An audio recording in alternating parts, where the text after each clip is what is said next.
In the name of international news media, this is Awee Abayari welcoming you to another edition of Immigration Update on the Air. Today with us once again is Attorney Golan of Papkin, Shamir, and Golan Law Offices with over 50 years of experience in the field of immigration. Welcome to the show, Attorney Golan, and thank you so much for joining us today. I'm always happy to be with you and your listeners. Thank you so much. For our viewers and listeners' sake, you can always consult for free initial consultation with Attorney Golan, and you can call him at 213-383-3222. Now, if you're in Los Angeles, you can schedule an appointment at 3250 Wilshire Boulevard, Suite 1918 in Los Angeles, California.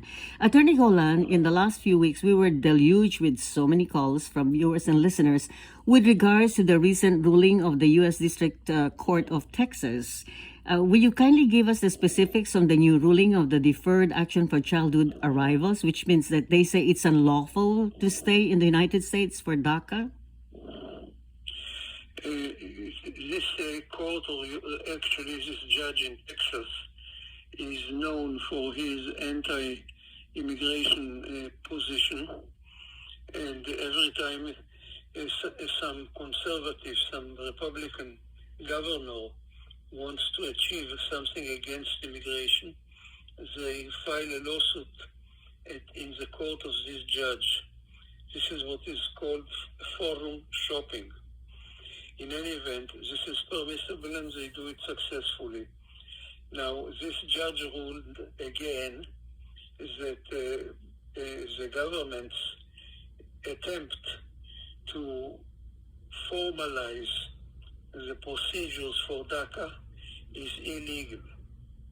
What the government did is they passed regulations, official regulations, turning into a formal system what used to be an informal guideline. DACA used to be just a set of guidelines that President Obama issued to the Immigration Service.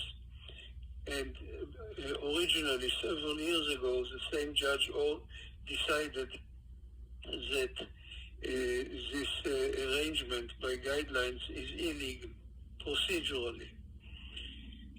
Now the government, under Mr. Biden, under President Biden, tried to formalize the system by issuing actual regulations in a formal manner, with taking the same guidelines and turning them into regulations. Again, the same governor of Texas filed a lawsuit against the government in the same court of the same judge in Texas, and the judge again found that this regulation is illegal, or rather unconstitutional.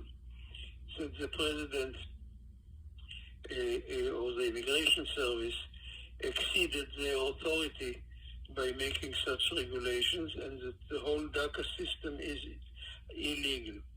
However, he put a stay on his decision, giving the government a chance to appeal it to the Circuit Court of Appeals of the Fifth Circuit, Court of Appeals of the Fifth Circuit. So the government filed the appeal, and in the meantime, DACA continues in the same way that it has been going for the past, I don't know how, 5 or 8 years, which means the people who had DACA, people who have DACA can file for renewal and extension. People who have DACA, and what they get is they get again a permit to stay and work. As they also get a permit to travel under what we call as an advanced parole arrangement. So if you have DACA, you are in pretty good shape because you are permitted to stay, which means you are defended from deportation, you are protected from deportation, and you are permitted to be employed, and employers have a permit to employ you, and you are even able to get a special permit to travel in and out of the United States without jeopardizing your DACA status. However, the government cannot issue new DACA cards for people who never had DACA. So this is the situation. Actually, there is no change from what it used to be in the past 5 or 8 years. Mm-hmm.